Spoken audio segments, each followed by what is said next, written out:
Oi, pessoal. Esperar a galera chegar. Sou a Thaís Polimene. Eu vou explicar um pouquinho aqui sobre essa live. Essa live faz parte da websérie Profissões da Economia Criativa, da terceira temporada. A gente conseguiu uma verba pelo edital do PROAC, do Governo do Estado de São Paulo, que foi possível, então, a gente fazer uma temporada da websérie, disponível no nosso canal da Cult Cultura, no YouTube, uma temporada do podcast, disponível em todas as plataformas. A gente também fez e-book, disponível em profissõeseconomiacriativa.com.br.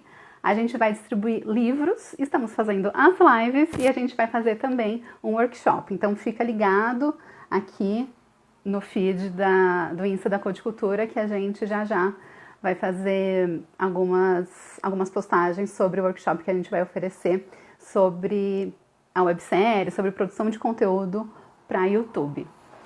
Então, eu vou chamar aqui a Raquel e aí já vou apresentá-la. E já falar sobre produção de jogos hoje. Bem legal, né? Tudo a ver aí com essa quarentena, que a galera curte jogar. Deve estar o dia inteiro jogando. Oi, tudo bem? Vamos ver. E, tudo bem, Raquel? Quanto tempo? Faz um ano já, né, que a gente fez a entrevista. Sim, nossa, passou muito rápido, né, esse ano. Gente, ainda mais esses últimos 4 meses foram, olha, surpreendentes. Caótico. Eu vou te apresentar então aqui pela bio que você me mandou. A Raquel, gente, ela é CEO da Sue The Real, que é um estúdio de jogos focado em narrativas afro-brasileiras.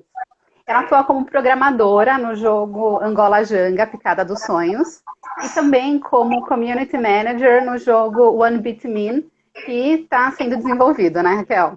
Sim, sim. E a Raquel também participou da segunda temporada da websérie Profissões da Economia Criativa, que está disponível no nosso canal do YouTube. Então é só acessar lá e ver toda a entrevista que a gente fez. A gente vai repetir algumas coisinhas aqui, porque muita gente não viu, mas está tudo completo lá, né? Ah, que E aí massa. me conta, vamos começar falando, deixa eu ver, eu anotei algumas coisas aqui para a gente conversar. Como estava a sua vida até começar a quarentena e o que mudou de lá para cá? Nossa, tava assim, antes da quarentena já tava um pouco caótica, porque a gente tava morando em outra casa, né? E aí depois começou a quarentena, a gente acabou que não conseguiu trabalhar, assim, nos 2 primeiros meses, assim, quase 3 da quarentena, porque a gente tava, tipo, com problemas com o vizinho em relação a cigarro e tudo mais.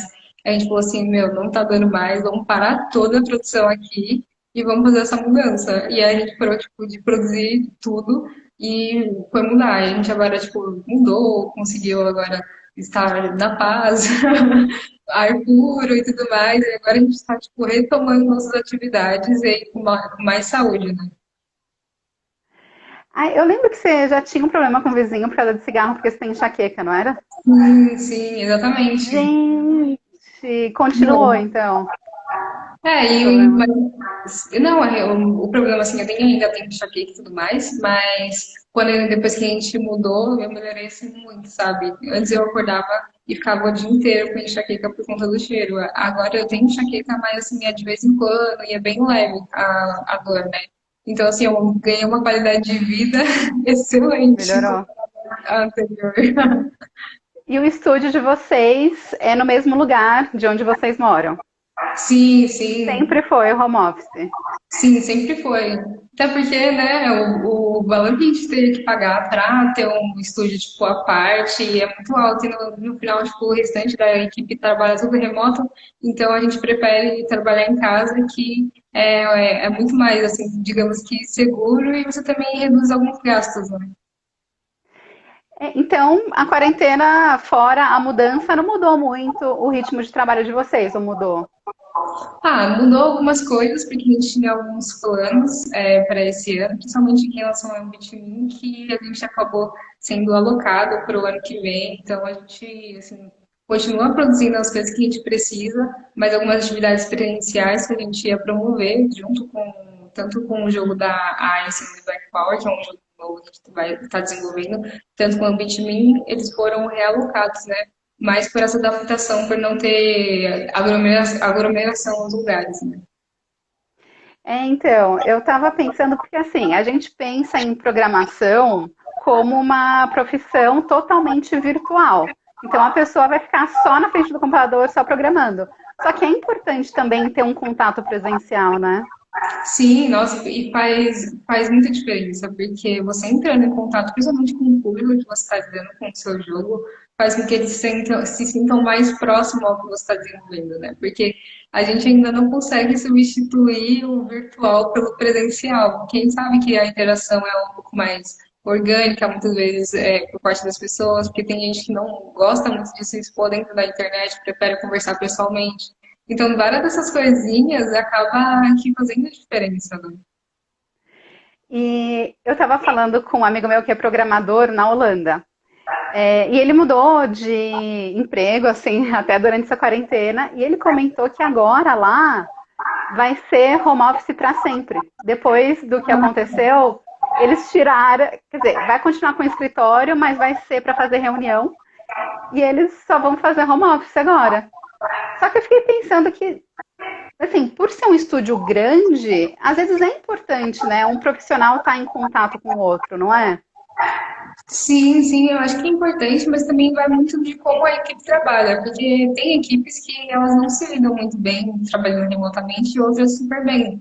Então, e também depende do que você está sendo desenvolvido ali, porque que nem a gente gosta muito de trabalhar remoto, porque tem várias facilidades, mas quando tem algumas coisas específicas que precisa da decisão de todo mundo e vai demorar muito mais tempo, a gente prefere que o time se reúne para discutir do que ficar por internet, porque presencialmente parece que não, mas muitas vezes a gente trabalha muito mais rápido por não ter essa interferência de você envia o que você precisa, aí demora um pouquinho, aí esse retorno virtualmente às vezes nem é sempre imediata, né? Então, acho que vai Hum, muito do que você vai fazer com o seu trabalho, que nem na questão do Ambitme. A gente tem trabalhado, obviamente, remotamente por conta de toda essa pandemia, né? Com Gaia também, só que teve decisões que a gente teve que tomar, que a gente precisou que todo mundo se reunisse. Então a gente teve que fazer uma reunião para que a gente conseguisse andar um pouco mais rápido nas coisas que a gente tinha que desenvolver durante essa pandemia, para que depois, quando tipo, tivesse todo mundo junto novamente, tivesse uma retomada de plano com os planos anteriores. Então acho que é muito da organização e como funcionam as pessoas, né? E essa reunião que vocês fizeram foi virtual? Sim, uma parte foi virtual, outra presencial. A gente teve que enviar, fazer um vídeo para uma empresa que a gente enviou para poder ter investimento, né? E aí a gente precisava fazer esse vídeo, mas tipo, foi super de boa, a gente conseguiu, obviamente, com toda a segurança da pandemia, né?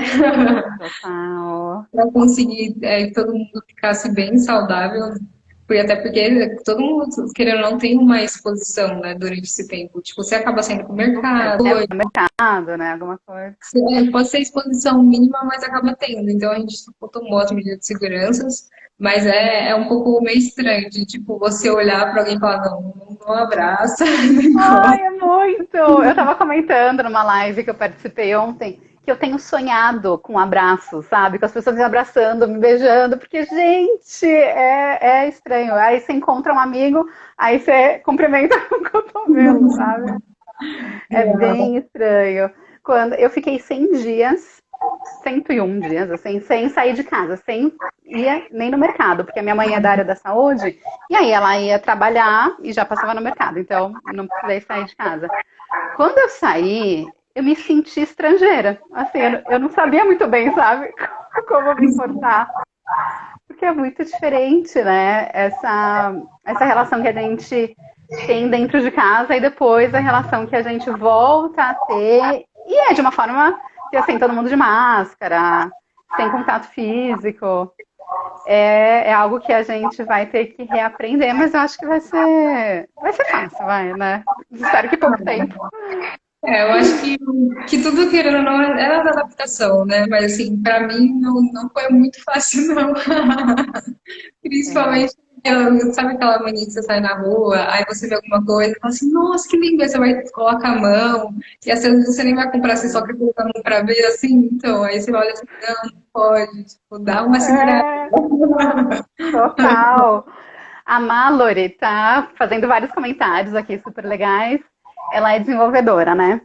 Que a gente vai Sim, falar também sobre mulheres desenvolvedoras. Já vamos começar a falar sobre isso. Como que tá o mercado para as mulheres? Porque a gente tinha comentado na entrevista que ainda era muito pequeno o mercado para mulheres, né? Que estava se abrindo. Você acha que de lá para cá abriu? Como que você está sentindo?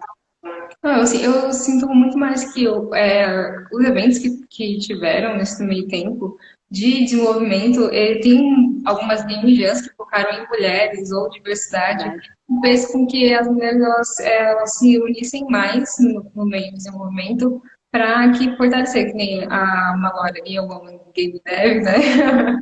Ela Aham. ela, por exemplo, ela é uma desenvolvedora de outro estado e eu acabei conhecendo pela internet. Então, tipo, essa integração na internet, de você conseguir falar com várias pessoas do mundo inteiro, principalmente outras mulheres que trabalham com coisas que você também trabalha, faz com que você não se sinta só e principalmente de você conseguir ter uma relação de troca. Principalmente porque, às vezes, a gente está passando por alguns processos que não são legais, mas a gente precisa de alguém para tipo ter outra perspectiva sobre o que estava acontecendo para saber, olha, tipo, e como que eu reajo sobre algumas situações, né? Meu, eu dou muito exemplo também da Tainá da Game Art, por exemplo, que a gente troca bastante, às vezes a gente consegue alguns trampos e a gente é chamado às vezes por as duas para o mesmo trampo e a gente tipo troca para poder conversar, tipo, ah, mas o que você vai falar? Aí a gente vai trocando e toda essa troca faz muito parte do nosso crescimento. E eu acho que isso deveria acontecer muito mais com frequência, né? Porque acontece assim em coisas pontuais. Quando isso começar a se expandir e as mulheres começarem a conversar um pouco mais sobre desenvolvimento de games, principalmente pode ser tipo, em grupos fechados mesmo e de mulheres, eu acho que vai ter assim um pico um pouco maior em relação à produção, porque elas vão estar tendo um apoio criativo tudo aí, né? É a sororidade, né? Que eu acho que em Sim. todos os campos é super importante. E você comentou de Game Jam. Explica um pouquinho o que é Game Jam para quem não sabe. Ah, sim, a Game Jam é um evento que vários desenvolvedores de jogos, ou não, é importante falar, se reúnem, porque não importa se você sabe ou não desenvolver jogos, mas se você quer ter essa experiência, você pode ir na Game Jam, que você, alguma parte do que você sabe, por exemplo, ah, eu sei produção de roteiro, mas é roteiro para, sei lá, para novela, não é roteiro de game. Tudo bem, tipo, vai pra, sei lá, sou jornalista, e eu não produzo games. Também vai, porque acontece quando você chega nas Game Jams, tem um tema principal.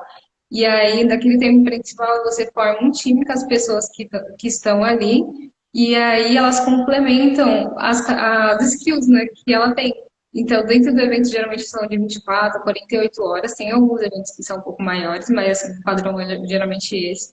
Pode ser virtual ou fisicamente. E aí, com a partir desse tema, as pessoas começam a criar uma ideia sobre o jogo e produzir.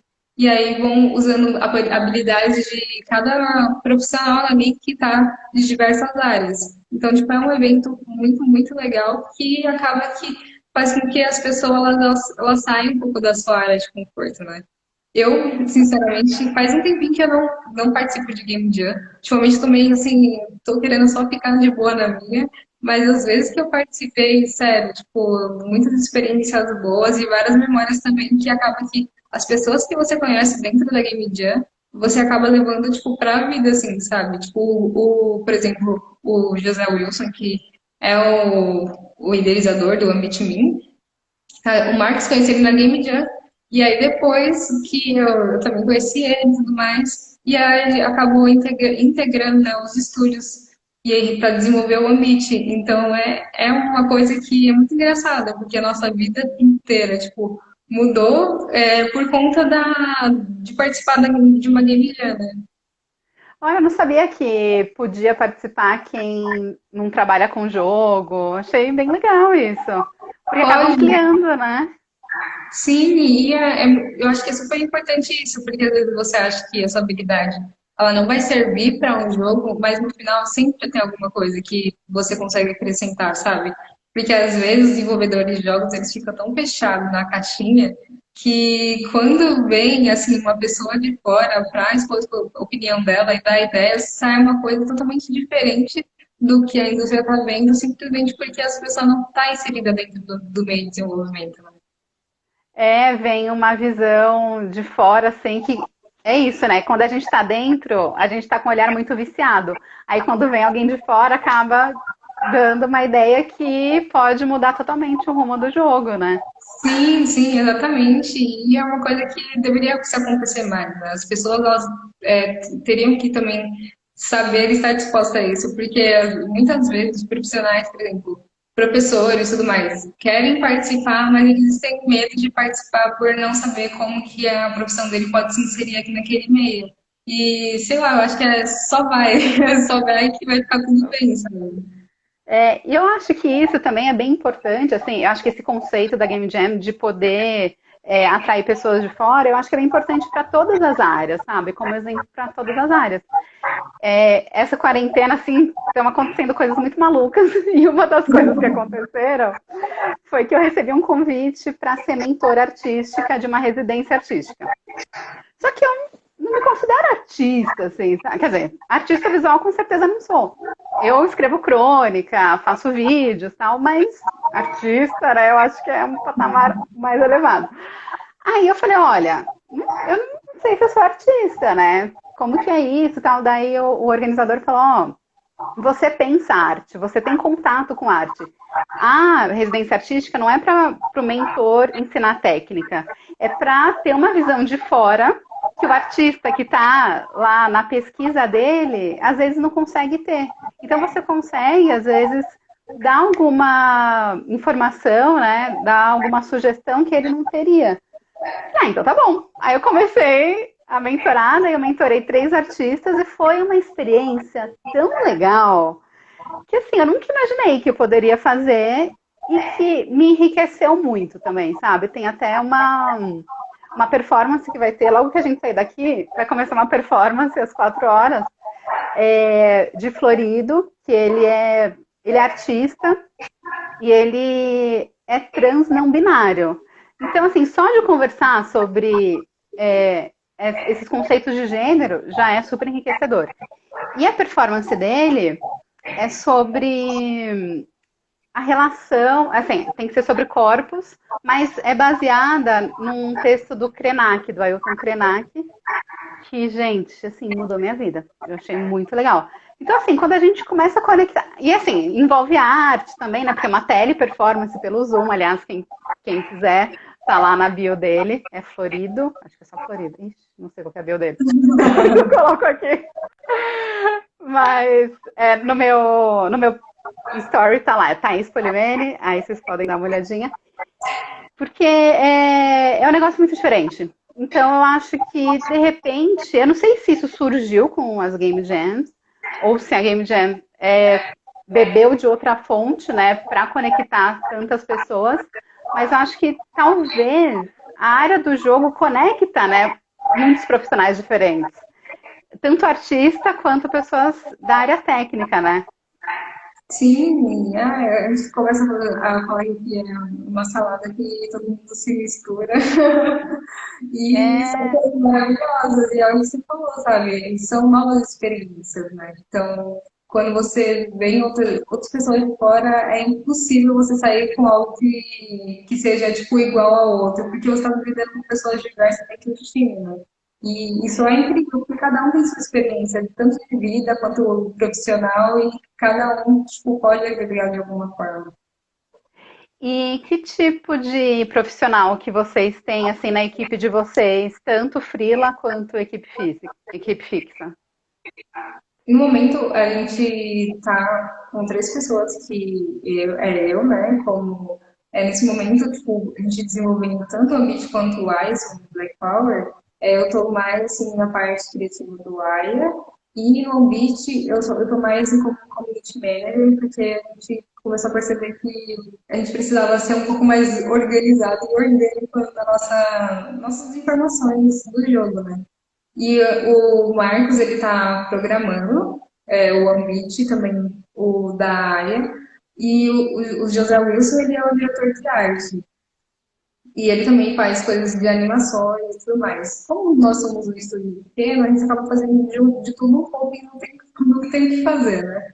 Mas de pessoas externas, a gente contrata pessoas que lidam com som, que são designers, ou alguma demanda específica de arte que, por o Zé tem muita carga de trabalho, acaba que às vezes ele não consegue fazer. Então, esses profissionais, assim, a gente acaba fazendo como freela, mas porque a gente não está assim no momento, tanto da produção da área quanto do ambiente, que a gente precisa de outros profissionais externos. Então, quando a gente começar a precisar, aí sim a gente começa a ver as demandas que estão surgindo para conseguir agregar novas pessoas no time, né? E o roteiro, geralmente são vocês que fazem? Sim, sim. A gente, inclusive, tanto para o ambiente quanto para a área, a gente vai ter profissionais específicos só para isso, para a gente conseguir lidar com essa demanda, porque muitas vezes a gente está fazendo um pouquinho de cada, porque nós somos um time muito pequeno e às vezes algum detalhinho assim que era simples que a gente acabou não vendo, um profissional que mentora a gente consegue identificar muito melhor o que a gente está acertando, o que a gente está errando, e também a gente acaba, que nem a gente começa a falar aqui, tipo, tudo bem gastar com algumas coisas, porque no final isso vai fazer sentido, sabe? Às vezes a gente fica pensando, não, tipo, já vi muitos estúdios, principalmente estúdios pequenos, que muitas vezes tem gente que fala assim, não, não preciso de um roteirista, ai, não preciso de uma consultoria, porque eu faço de tudo, e blá, blá, e, tipo, desmérito nenhum você fazer tudo, mas de algum momento você vai precisar, e a gente precisa reconhecer quando a gente realmente precisa e quando a gente não precisa. Porque a gente sabe que parte do roteiro, por exemplo, é uma profissão que é uma área muito forte, né, dentro tanto dos games quanto qualquer área que tem um roteirista, a gente sabe que é muito importante, porque ali Então, é o primeiro contato que a pessoa vai ter com a sua narrativa. Então, se ela não gostar do jeito que foi apresentado, tipo, você vai ter problema de motora, né? Porque, querendo ou não, naquele espaço que a pessoa começa a entender se ela gosta ou não do jogo. É que nem a arte. Tipo, algumas pessoas se sentem confortáveis com algum estilo, outras com outros. Então, ter esse equilíbrio faz toda a diferença. você comentou que é super importante, né, ter um roteirista, mas que às vezes vocês começam a fazer, porque, assim, é a mesma coisa, o mesmo caso que a gente teve com a websérie.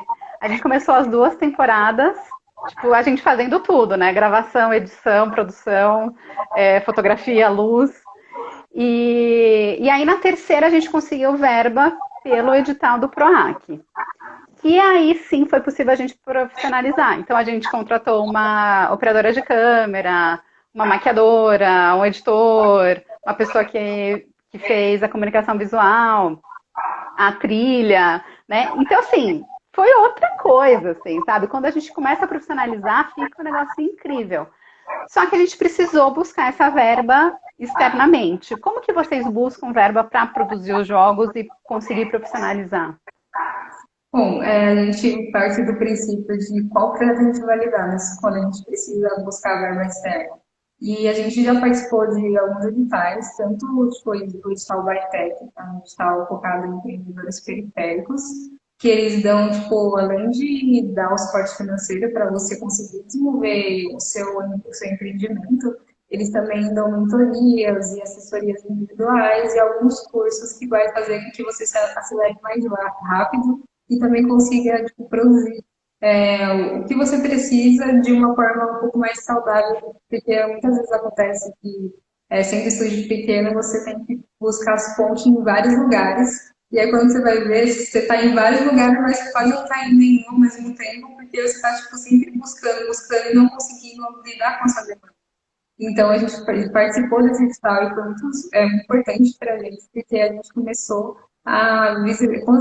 conseguir, né, viabilizar melhor os nossos projetos, tanto o Ambit quanto outros projetos futuros. Então, a gente conseguiu esse edital do Vai-Tech, a gente também está participando do edital do Vai, que ele não é exatamente focado em games, mas ele é focado em artes no geral, né? E, enfim, e aí nesse edital do Dubai, eles focam em vários tipos de culturas e tudo mais, e inclusive o jogo é dentro disso, porque o jogo também é uma arte. Muitas pessoas não sabem, mas o jogo é uma arte, então a gente acaba postando esses editais externos, e quando a gente não consegue alguns editais, a gente também vai por meio de, tipo, o que que a gente está fazendo hoje que a gente pode agregar no valor da outra pessoa e trazer retorno financeiro para os nossos estudos. Então, a gente também dá palestras, tanto para falar sobre desenvolvimento de jogos, quanto para falar sobre a nossa experiência como estúdio, ou falar alguma coisa que seja de demanda de público. Mas geralmente a gente foca na nossa experiência e também desenvolvimento de jogos, principalmente com baixo recurso, que a gente acaba lidando com baixo recurso sendo um pequeno estúdio, né? Então a gente tipo, tem essas diversas captações que acaba fazendo que a gente consiga estabelecer o nosso trabalho e conseguir dar andamento nos projetos pessoais. Sem contar também outras coisas que a gente acaba fazendo por fora, tipo, teve uma época que a gente fazia também jogos para estúdios terceiros de VR. Hoje a gente não faz mais, mas a gente fez isso por muito tempo para conseguir uma base financeira para financiar os projetos do estúdio. Então, tipo, ter essa consciência que às vezes você vai fazer coisas que não é o que você gostaria exatamente de estar fazendo naquela hora, mas é necessário tanto para o seu crescimento quanto para o crescimento da sua empresa. Então, tipo, teve várias outras coisas que a gente foi fazendo nesse longo dessa caminhada que a gente acabou, no começo a gente olhava assim, nossa, mas a gente vai fazer isso, não vai agregar nada. E no final, as experiências que a gente teve agregaram tanto que hoje a gente lida tanto melhor com isso e como também coisa que a gente aprendeu. A gente foi fazer um projeto de desenvolvimento para uma empresa, que era uma empresa de publicidade, e a gente precisava desenvolver um aplicativo, isso lá no começo do nosso estudo. E aí a gente foi, fez o aplicativo e a gente aprendeu tanto, sabe? A gente teve que usar na época o sistema da Apple, né? E aí, para fazer os aplicativos, e era uma coisa que a gente não tinha experiência quando a gente começou a fazer. A gente sabia fazer o que precisava, mas não exatamente com esse sistema. E aí a gente passou um mês fazendo esse projeto e a gente aprendeu tão rápido, que a gente falou, caramba, a gente demorou tanto para fazer algumas coisas que no final, era só a gente ter se organizado para conseguir fazer, porque às vezes a gente fica naquela coisa de vou fazer várias coisas, mas a gente não se organiza quando você vai estar todo perdido, assim, ó, de não sabe para onde ir. E isso foi uma experiência incrível, porque a gente, ali dentro daquele projeto, que não era o projeto que a gente queria exatamente fazer naquele momento, mas que era melhor financeiramente para o estúdio, a gente aprendeu várias pequenas coisas que hoje a gente usa para conseguir produzir o nosso conteúdo. Então é aquele negócio, né? Tipo, quando você precisa desenvolver jogos independentemente, você vai se submeter a algumas situações que vão te agregar valor, mesmo você sabendo que não vai. Então, acho que é tudo uma questão de aprendizado também, né?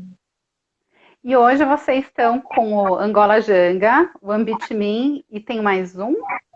Sim, a gente está com o Iceland do Black Power. O Angola Gêmea não tem data de lançamento, porque a produção dele é um pouco mais demorada, e porque a gente está tratando de uma obra que teve mais de 10 anos de pesquisa, então você tem que ter um pouco mais de cuidado sobre os Oi. itens que você vai construindo, né? Então a gente não tem data de lançamento para o Angola Gêmea Sonhos. O Ambitmin, a gente está desenvolvendo a demo ainda, que provavelmente vai sair o ano que vem. A gente não definiu datas porque a gente teve toda a questão da pandemia que influenciou na nossa produção, né? Então a gente Uhum. assim, está se organizando para divulgar a data que a demo vai sair o ano que vem. E a gente está também desenvolvendo o jogo Ice Link Black Power. E aí, esse jogo Ele vai contar basicamente sobre a Aya, que ela é uma menina negra, e ela tem toda a questão dela de autoestima com o cabelo dela que é crespo. E aí, com o apoio da família dela, ela começa a descobrir várias coisas, tanto sobre o corpo dela, sobre ela, as origens dela, a partir disso. E todo o conceito que a gente está desenvolvendo dentro, por jogo, né, da Aya, ele é pautado em natureza, porque foi uma ideia, tipo, bem pirada, mas várias conversas, eu comecei a perceber que muitas coisas que a gente vê na natureza, a gente se vê ali por conta do cabelo também, principalmente. Tipo, quando, por exemplo, a gente estava numa viagem indo para Curitiba, e aí foi nessa viagem que acabou surgindo o conceito da área. E aí eu comecei a olhar várias árvores, e eu comecei a perceber que muitas árvores que eu estava vendo na estrada formavam um black power, tipo, bem assim, redondinho. E aí eu falei assim, cara, tipo, isso é incrível, porque isso pode sim ser integrado no nosso jogo, e querendo ou não, o nosso cabelo é como se fosse uma plantinha, né? Se a gente rega todos os dias, ele vai ficar saudável, mas se a gente deixa de Legal. cuidar, ele vai acabar morrendo. Então a gente começou a pegar vários desses conceitos e ideias da natureza para conseguir construir a narrativa da Aya e fazer com que toda a arte ela seja pautada na natureza, né? Legal. É por isso que você colocou nos seus stories, né? Ou no Sim, seu feed que você falou que, eu vou contar qual a relação da natureza com o jogo que eu tô fazendo. sim, exatamente. Até coloquei aqui a jiboia, que é uma das plantinhas que eu mais Sim. gosto aqui. E eu tenho estudado bastante também sobre plantas por conta do desenvolvimento da área. Então, tipo, é uma coisa que eu já gostava muito e eu percebi que depois de começar a estudar bastante, que era uma coisa assim que estava, tipo, sabe quando nossa, essa pesquisa estava dentro de mim, só que eu não sabia como lidar e agora eu descobri uma maneira? E no final, tipo, é isso, né? Jogos dá pra fazer tudo. Tipo, dá pra lidar com natureza, com vários outros elementos que a gente não vê tão comum assim dentro da indústria, né? Sempre tá algumas narrativas que são frequentes, deixa de ser apresentadas outras, né? E o One Beat Me é sobre o que mesmo? O Ambit Me é um jogo sobre beatbox. A gente brinca que é uma mistura de gênios com batata quente. Então, basicamente, a gente vai apresentar dentro do jogo do Ambit Me mais sobre a cultura do beatbox, a cultura negra no geral, né? Porque boa parte desses ritmos eles foram criados pela cultura negra, tanto o hip hop quanto o beatbox. Então a gente vai trazendo todas essas culturas, cultura negra, dentro do Ambit Me para fazer com que as pessoas elas entendam um pouco mais, principalmente sobre a nossa cultura, né? E o beatbox meu, eu não sei fazer beatbox para deixar bem claro. Os meninos começaram a fazer aulas do ano passado, né? Mas por conta da Que pandemia, legal. esse ano tipo, não deu para eles pegarem. Ah, Mas a gente está tratando de estudar também sobre mais música, porque o Marcos é músico, né? Eu e o Zé não, mas o Marcos é músico. E a gente está entrando nessa vibe de começar a entender quais são os tipos de ritmos que a gente vai querer ver dentro do Ambit. Porque como é uma produção 100% original, a gente tem a parte acho que mais pesada dentro do jogo do Ambit é a questão de a gente começar a pegar as músicas autorais que estão sendo criadas ao longo de todo esse processo e fazer com que ela se encaixe dentro do jogo, né? Então, e vão ter vários personagens também dentro, tem a Fê, o Will, tipo, tem pessoas negras, pessoas asiáticas, o Hobbit é um jogo, assim, totalmente diverso e que vai tratar ali sobre diversas culturas externas que acabam se juntando por conta do ideal do beatbox. Então, é um jogo que a gente está assim, super ansioso para conseguir lançar ele, mas lá vai trabalho. lá vai trabalho e, ai, gente, justo essa pandemia veio no meio para atrapalhar um pouquinho mais, vamos pensar que é para vocês conseguirem formular bem e lançar quando tiver incrível, assim, perfeito. E Exatamente. O Angola Janga, explica um pouquinho. Você falou que é baseada, né, num livro de 10 anos de pesquisa, que é bem conceituado esse livro. Explica um pouquinho sobre o que é. O Angola Janga, por causa dos sonhos, ele foi inspirado num livro do Marcelo de Salete, que chama Angola Janga, uma história de Palmares. É um livro quadrinho que ele fez falando sobre a perspectiva das pessoas negras na época da escravidão e para contar toda a história do quilombo de Palmares. Então, é uma obra que ele vai mostrando tipo, a perspectiva dessas pessoas e como era a resistência de Palmares naquela época e como acontecia, como foi tipo, basicamente criado e até chegar no momento ali que a gente já sabe o que aconteceu, que ele acabou sendo destruído, né, por uma certa parte.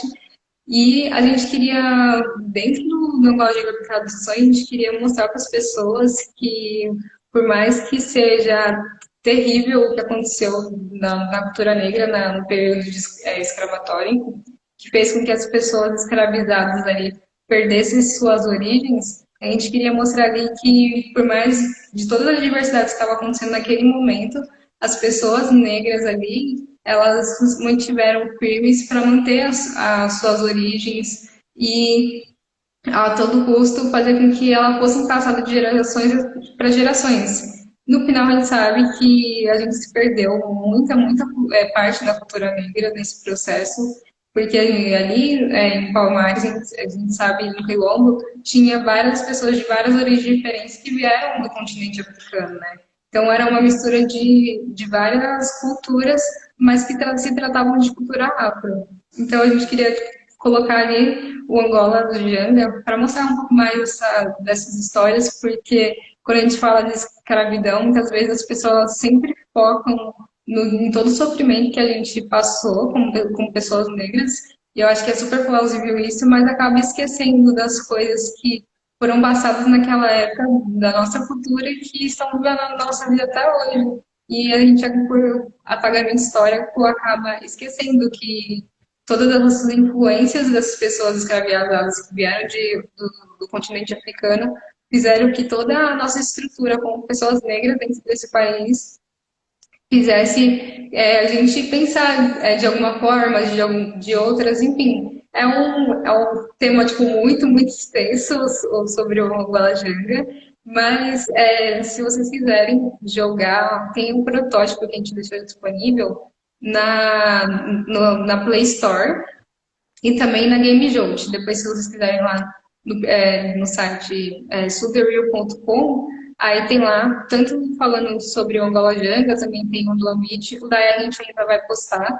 Mas, meu, tipo, o Angola Janga a gente fala assim que é um imenso universo que parece que não acaba nunca, porque além da pesquisa do Marcelo, só de ser muito extensa, a gente aprendeu tanto, sabe? A gente aprendeu tanto. A gente achava no começo da nossa jornada fazendo o jogo que a gente sabia sobre as nossas origens.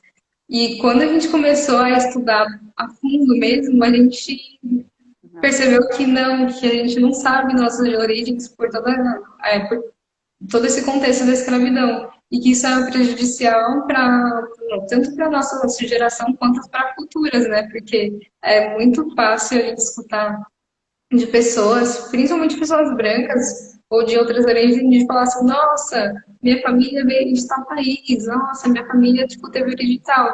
E aí, quando a gente olha para as pessoas negras e pergunta, tipo, ah, mas como sua família veio? Você fala assim, não sei, meu querido. Da África, né? Tipo, como se fosse um negócio pequeno.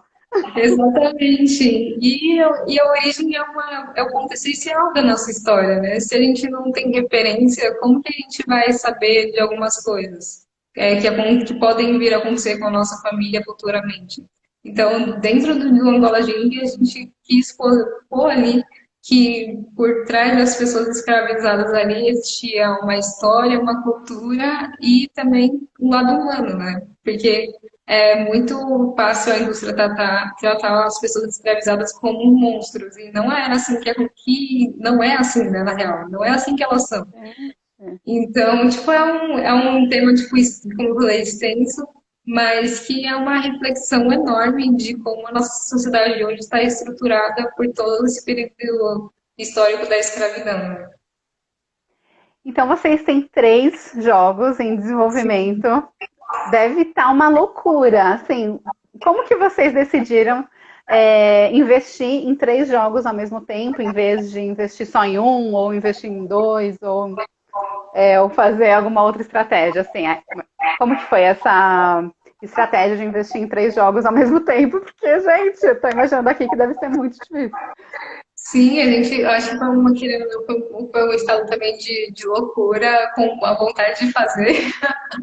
Mas basicamente a gente começou a entender que existiam 3 pontos assim desses 3 jogos. Primeiro que o Angola Jenga, ele é um jogo que tem umas pesquisas muito intensas, que a gente não conseguiria fazer ele sozinho, ele totalmente com poucos recursos, porque a gente sabe que precisaria ali, tipo, além de historiadores, inclusive o Marcelo é um historiador também, ali tratando com a gente, mas a gente entendeu também que por toda a produção, primeiramente a gente precisava, por nós mesmos, pesquisar e entender a nossa história como pessoas negras, para aí sim colocar a mão no código e começar a criar. Então a gente está muito nesse ponto no Angola Agenda de pesquisa, de entender todo o nosso período histórico no Brasil como pessoas negras. E aí, depois que a gente terminar essa pesquisa, a gente começa a atacar em construir, terminar de construir a narrativa do jogo. Porque, por a gente não ter experiência prévia em relação ao tema do Angola Janga, a gente percebeu que algumas coisas estavam ficando tipo, muito superficiais. E a gente não queria isso, a gente queria dar outras ideias para as pessoas. Então, a gente está fazendo um pouco mais de pesquisa agora no Angola Janga. E no Ambitme, o que acontece é que a gente entendeu que o Ambitme é um jogo muito mais com pegada, como que eu posso explicar?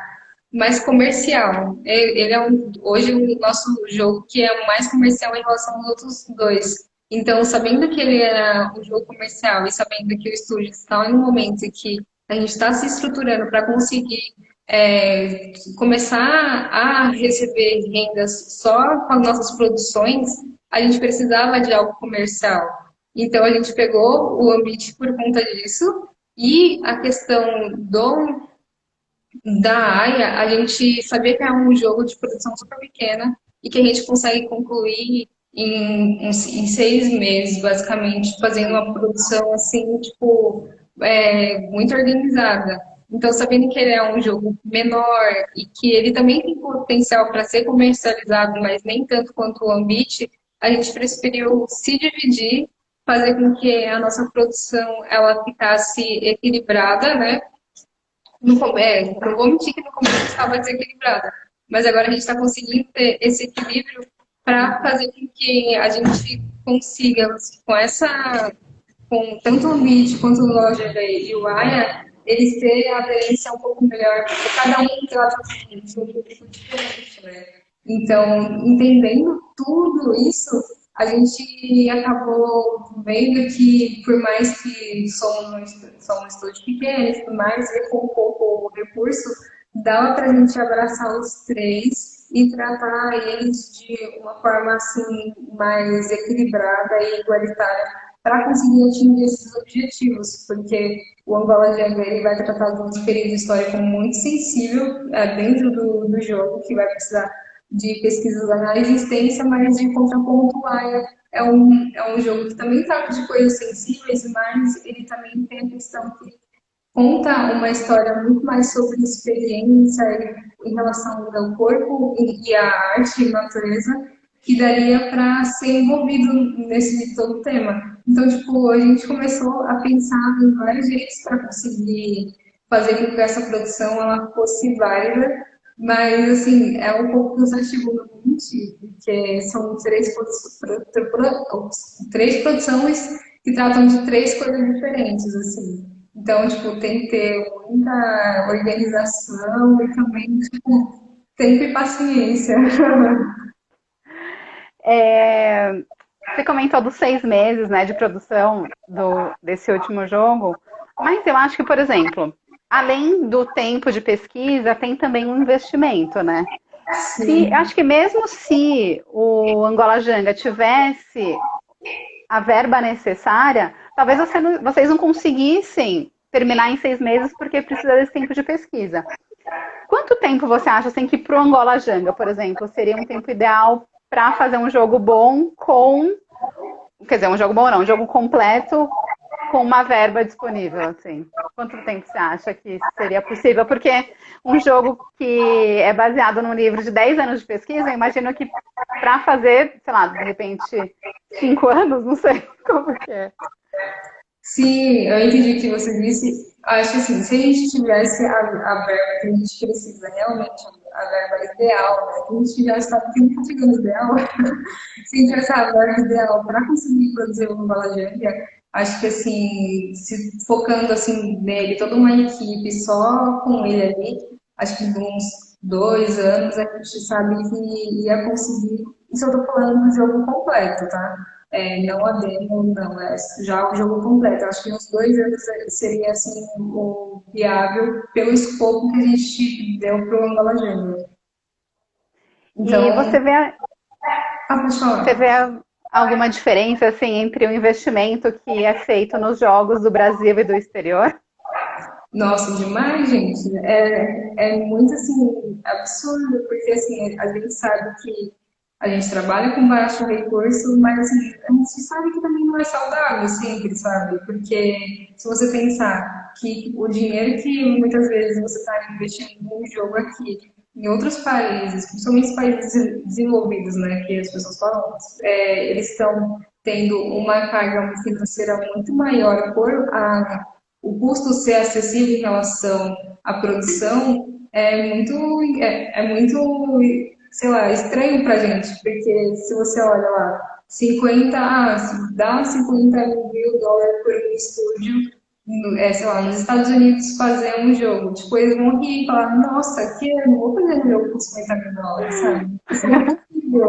Só que lá as coisas são mais acessíveis. E aí, quando você olha pra cá, a gente muitas vezes tem jogos sendo feitos com 50 mil. Porque a gente não tem outra opção. Não é assim, nossa, super que super dá, sabe? Tipo, É. muitas vezes não dá, porque a gente acaba perdendo qualidade em alguma coisa do jogo para conseguir fazer o jogo. E isso é muito crítico, porque você vê as produções que recebem pouco investimento sendo trabalhadas com poucas pessoas na equipe e muita carga de trabalho. E aí que a gente também tem que evitar de as pessoas acabar não entrando naquele ciclo de carga excessiva de trabalho, sabe? Porque aqui a gente sabe que a gente tem 3 projetos, mas ao mesmo tempo a gente tem um equilíbrio de não trabalhar o mais do que o necessário só porque a gente quer lançar naquele tempo, sabe? A gente começa a entender que cada um está em um processo diferente e, além disso, e também em relações financeiras diferentes. Hoje o VAR está sendo produzido junto com o edital do VAR, e o edital do VAR a gente sabe que ele tem o valor de investimento baixo, mas com o escopo da área ele é possível. Mas agora falando em produção do Angola Janga, meu, é muito mais de 250 mil, assim, para fazer o jogo completo. E assim, muito dinheiro considerando os impostos que você tem que pagar no Brasil, né? Não. Então, fazer essa relação de outros países versus o Brasil, principalmente em comparação qualquer outra moeda que seja mais valorizada que o real, você vê a diferença que faz na produção, sabe? Porque as pessoas elas acham que fazer jogos no Brasil é muito assim, nossa, é muito barato, é muito simples. Só que não é, assim, os profissionais, muitas vezes eles estão sendo remunerados de forma injusta, porque os estúdios não têm o dinheiro ideal para fazer os jogos. Então, aí eles escolhem, tipo, por fazer os jogos, baixar o valor de remuneração dos profissionais e isso acaba a gente perdendo, porque quantos estúdios já aconteceu no Brasil de perderem os profissionais brasileiros para trabalhar em outros países? É Porque isso que eu ia não te perguntar. tem. Então, Porque é uma profissão que está muito em alta no mundo inteiro. Você nunca pensou em ir para o exterior? Sim, sim, a gente já pensou, principalmente porque a Mauri tá falando ali que é barato, mas não tem quem pague mais, né? Tipo isso.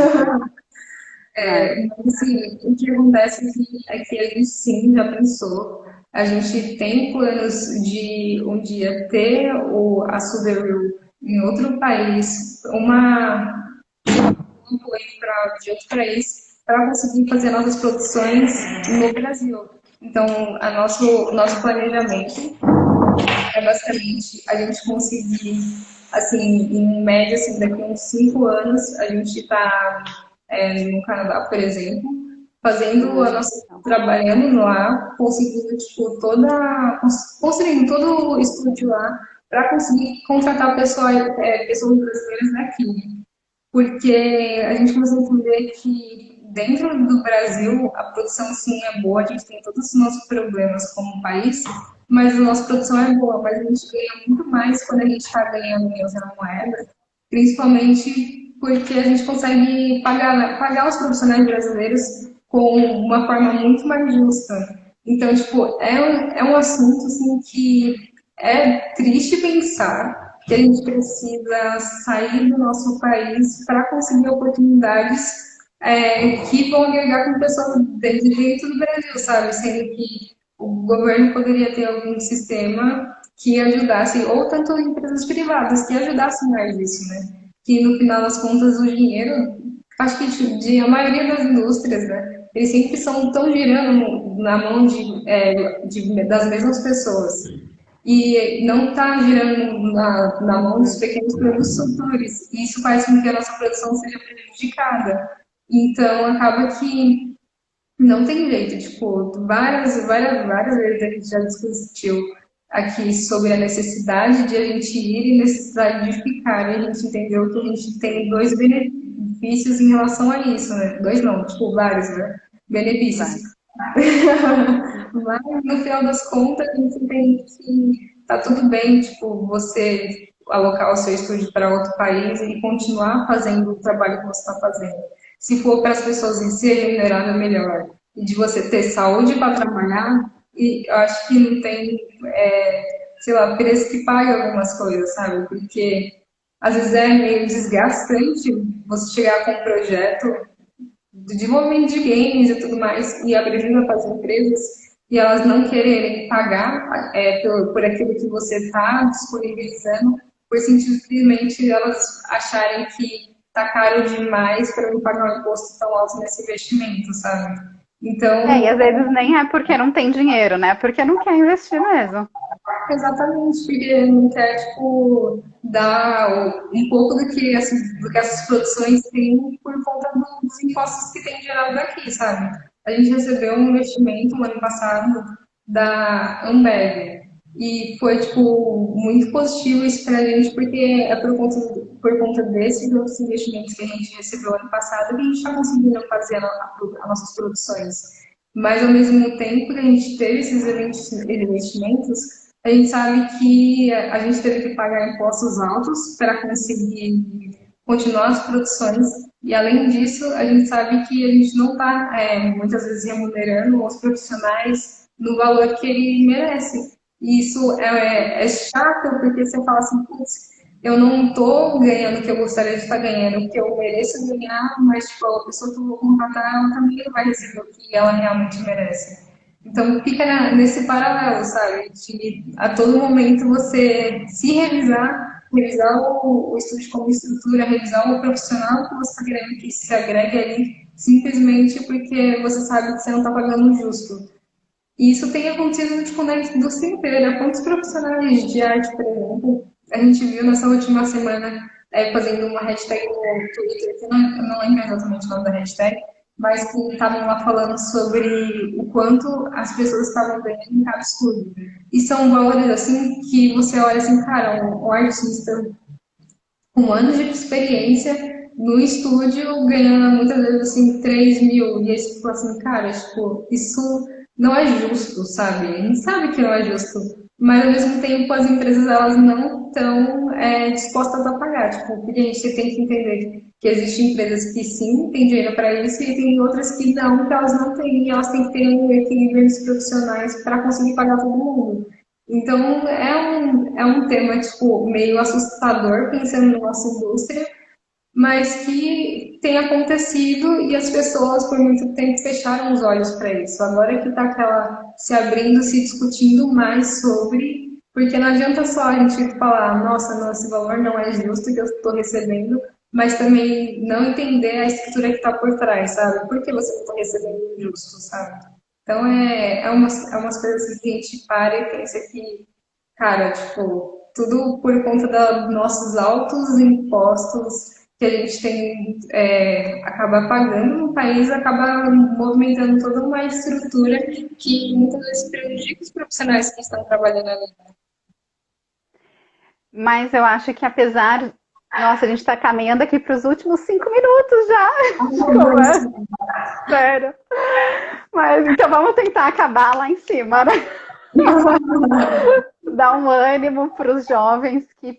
Porque assim, a gente ouve muito falar que a área de jogos é uma área que precisa de profissionais. Por outro lado, você tem falado que tá, beleza, só que não é uma área que tem pagado tão bem. É, como que é isso? Assim, existe uma falta de programadores na área dos jogos? Ou você acha que já está ficando saturado? Cara, eu acho que o mercado tem braço para todo mundo. Não acredito que esteja sendo saturado, porque a indústria de jogos no Brasil, ela tem poucos anos que ela está atuando aqui. E a todo momento está surgindo coisas novas. E tem espaço, assim, para os jovens, principalmente para os jovens, né? E desenvolver. Mas a gente também tem que pensar também na estrutura que essas pessoas elas vão ter para entrar na indústria, sendo pessoas que não tiveram muitas vezes acesso a uma formação formal, né, que a gente diz. Porque a gente sabe que muitos dos profissionais hoje que estão na área de jogos, eles não vieram de faculdades, eles vieram porque aprenderam usando a internet e fazendo informações específicas, tipo, principalmente na internet, para conseguir entrar na área. Isso não tem problema nenhum. Mas acontece que essas formações para você entrar no meio dos jogos, muitas vezes elas não estão acessíveis por conta de valores, né? Então, tipo, acho que usem e abusem da internet para conseguirem aprender a desenvolver games. Se você não consegue ter uma formação que seja, sei lá, muito focada nisso, mas vou dar um exemplo por aqui, é que o Coursera, por exemplo, a Udemy, essas plataformas aqui, até o YouTube, por exemplo, existem pessoas produzindo conteúdos sobre jogos. Então, você acessando esses lugares, procurando lá, quero fazer, sei lá, arte, programação principalmente, você vai conseguir aprender, porque foi assim que eu me inseri no mercado de games, aprendendo na internet, fazendo curso no Coursera. E muitos desses cursos, eles são cursos que são de universidade do exterior, então esses cursos estão muito mais atualizados em relação ao mercado brasileiro. Então, acho que dá para você usar a internet para isso e buscar do jeito que você conseguir, porque é isso, você nunca vai estar exatamente pronto para a indústria, sabe? É uma construção que você vai fazendo aos poucos. Vai aprendendo. Ai, Exatamente. obrigada, Raquel. Olha, a gente já está indo pro último minuto. E aqui o Insta, às vezes ele acaba antes de Ah, dar zero, sabe? Então eu queria te agradecer muito por essa conversa, por ter incentivado a galera a entrar aí no meio dos jogos, para ter jogada real, jogada, né? Jogada real pra gente. E finaliza convidando o pessoal para conhecer o seu Insta, conhecer os seus jogos e baixar tudo aí. bom, gente, obrigada mesmo por ter assistido, ter acompanhado aqui. Se você quiser conversar comigo e conhecer um pouco mais do estúdio, você pode pesquisar como Raquel Semoto aqui no Instagram ou Studio Real, que você vai achar. Entra também no nosso site, lá tem os links para baixar o valor de aplicado de sonhos e, tipo, acompanha nosso trabalho. E se vocês quiserem também mandar mensagem, fica à vontade. Aí, às vezes a gente demora para responder, mas a gente responde cada mensagem com carinho. Então, obrigada mesmo. Valeu, obrigadão, Raquel. A gente se fala. Sucesso para você. Os seus projetos são lindos, incríveis e muito necessários. Obrigadão. Obrigada, Thaís. Muito obrigada pelo convite, vocês, todos vocês da Culticultura, que eu gosto muito do conteúdo, fico muito feliz pela produção de vocês. Tá Ai, dando certo nesse meio caótico que está acontecendo no nosso país. vamos junto. Obrigadão. Obrigada, tchau, tchau. Tchau, tchau, gente. Obrigada por terem assistido.